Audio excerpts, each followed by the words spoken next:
We talked about how South Carolina's football team could improve and regress on yesterday's show, so let's carry that conversation on over to women's basketball, shall we?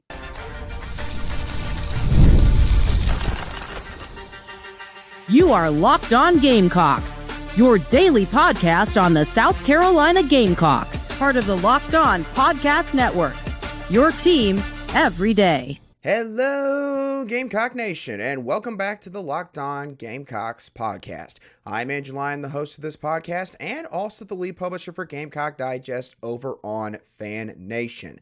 Thank y'all so much for making the Locked On Gamecocks podcast your first listen or watch for your team here today. We are free and available both on YouTube and wherever you get your audio podcasts daily. Today's episode is brought to you by FanDuel. Make every moment more right now as new customers can get $150 in bonus bets with any winning $5 bet. That's $150 with any winning $5 bet. Visit FanDuel.com/lockedon to get started.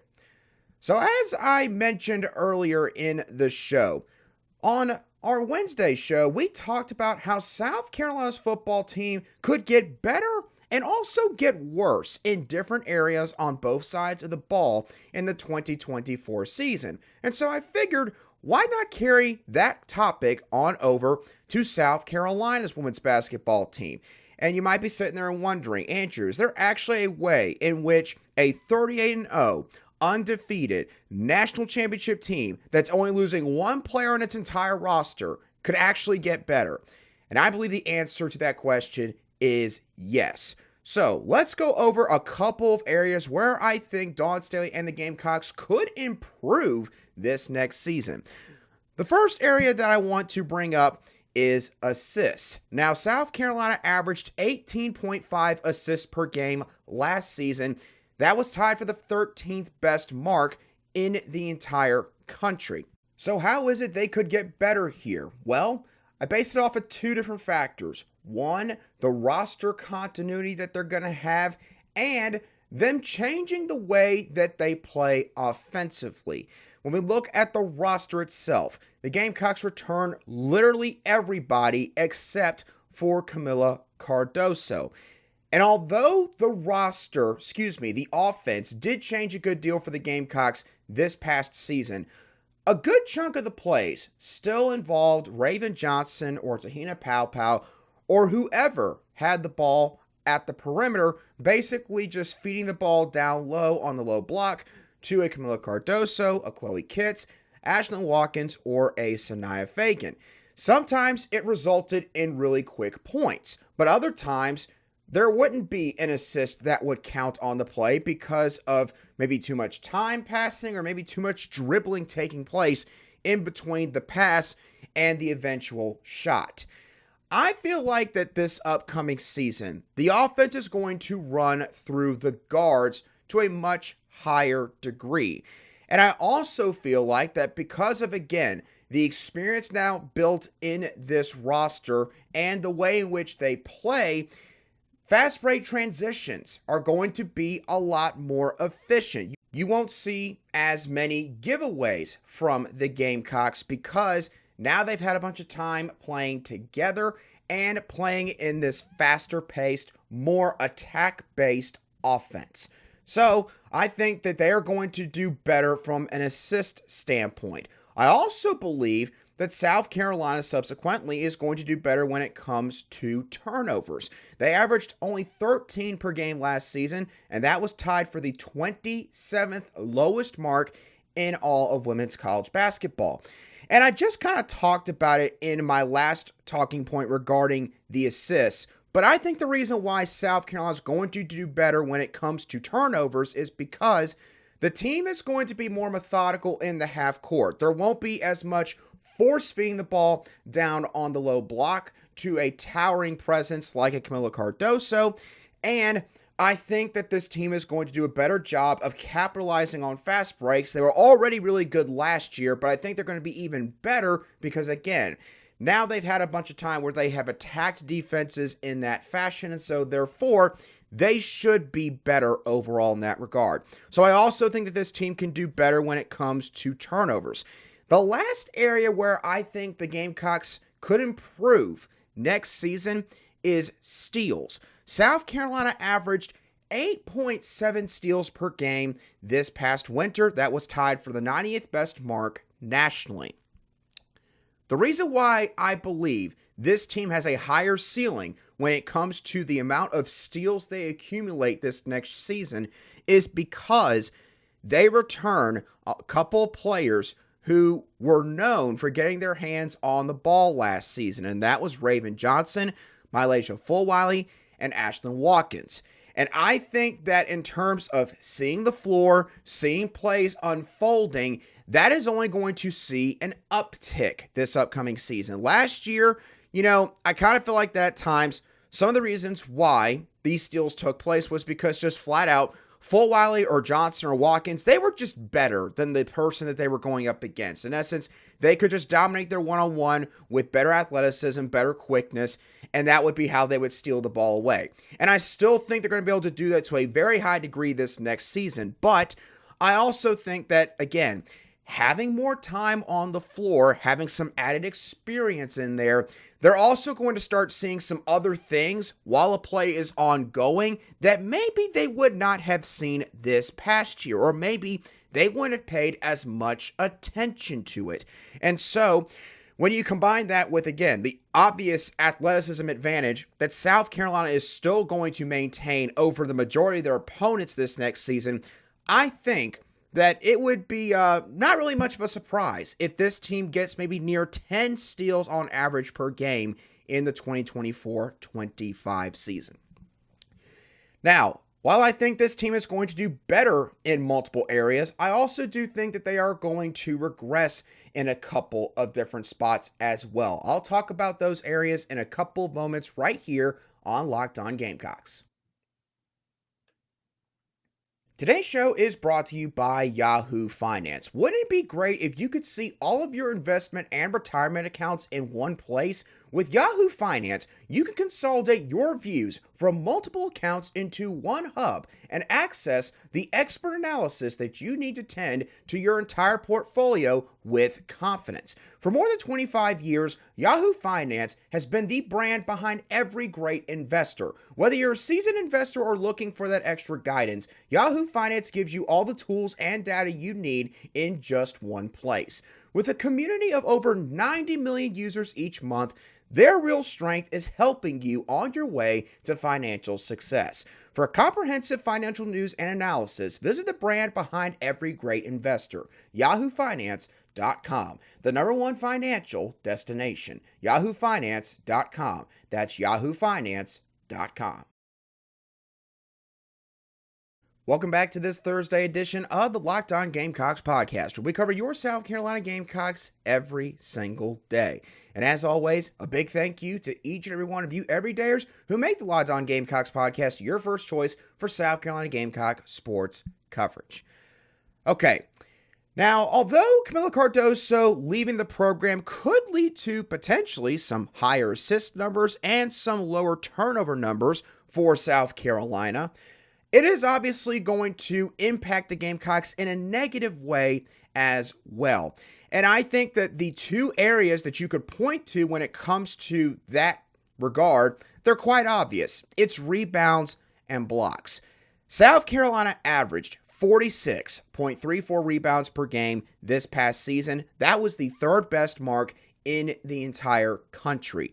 But with Kamilla Cardoso now gone, South Carolina has no one listed above 6'5" on their roster. And granted, that's maybe, more so the norm instead of the exception, because you rarely see someone like Kamilla Cardoso, who's taller than 6'5", in a starting lineup. Now, the last several years, the thing I want to point out in terms of the on-court play is that South Carolina has dominated the glass for several years. But a big reason why they did so over the past couple years in particular was because Kamilla Cardoso, because of the motor that she had, the overall height and length that she had, she was able to absolutely kill South Carolina's opponents on the offensive glass. She had 122 by herself this past season.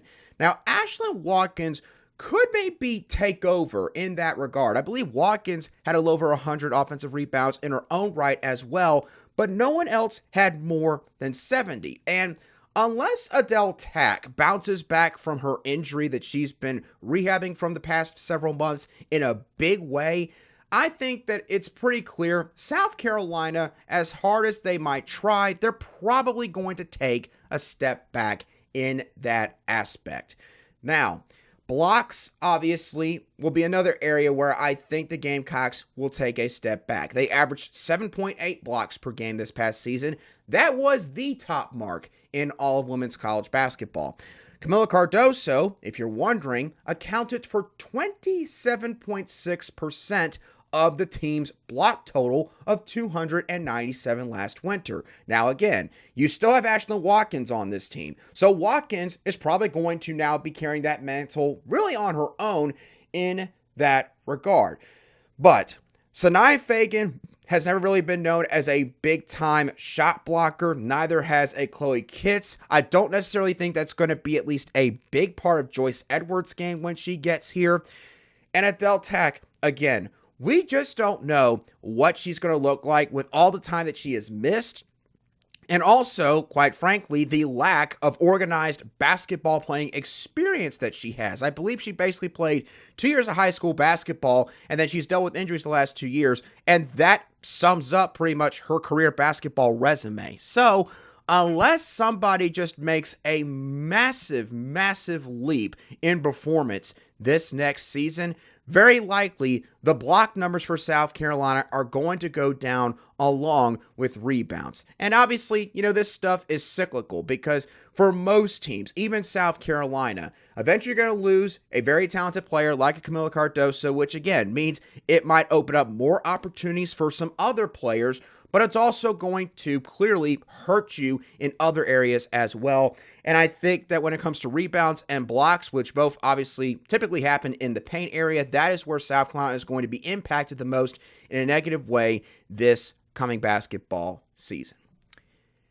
Now, the Gamecocks baseball team is set to take the field for a pivotal 3-game weekend series later tonight as they begin a 3-game set against the number 15 ranked Georgia Bulldogs. And I think that there is one particular group of players on the team that has got to step up if South Carolina is going to defend their home turf one last time in the regular season. We'll talk about that group and what they need to do in just a few moments right here on Locked On Gamecocks. Today's show is brought to you by FanDuel. It's winner-take-all time in the NBA and NHL playoffs, and FanDuel's giving you a shot to bring home a big win of your own. Right now, new customers can get $150 in bonus bets with any winning $5 bet. That's $150 to bet on spreads, money lines, player props, and more. So I've been paying close attention to the New York Knicks Indiana Pacers series the past couple days. I once was a really big Knicks fan, then I kind of fell off the wagon a little bit, but I'm paying attention once again, obviously since they're in the playoffs and they're a pretty good team. But FanDuel, when it comes to the amount of games that they think will take place in this series, they currently have the number set at 5.5 for the over-under. Over is set at -210, and the under is set at +140, because obviously the Knicks are pretty banged up right now. Brunson might not be available for Game 3. So, if you think this game is going to go more than 5.5 games, it obviously can't end right at 5.5, then it might be a pretty easy bet right there to put some money on that -210 prop bet. Visit FanDuel.com/lockedon and make every playoff shot count with FanDuel, America's #1 sportsbook. Welcome back to today's edition of the Locked On Gamecocks podcast, where we cover your team every single day in just 30 minutes.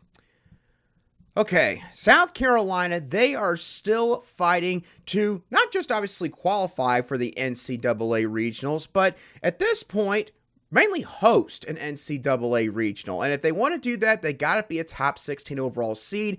Some people think that right now they are firmly entrenched in the top 16, while other publications think that they're kind of on the fringe. And so if you want to solidify your status, it'd be a great time to get one more series victory at home this weekend against the number 15 ranked Georgia Bulldogs.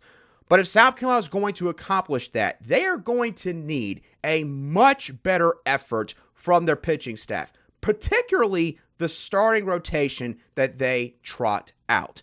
This past weekend, only one starter made it to the third inning of their respective game against a Missouri Tigers team that I believe from a record standpoint was the second worst team in the league heading into that 3-game set.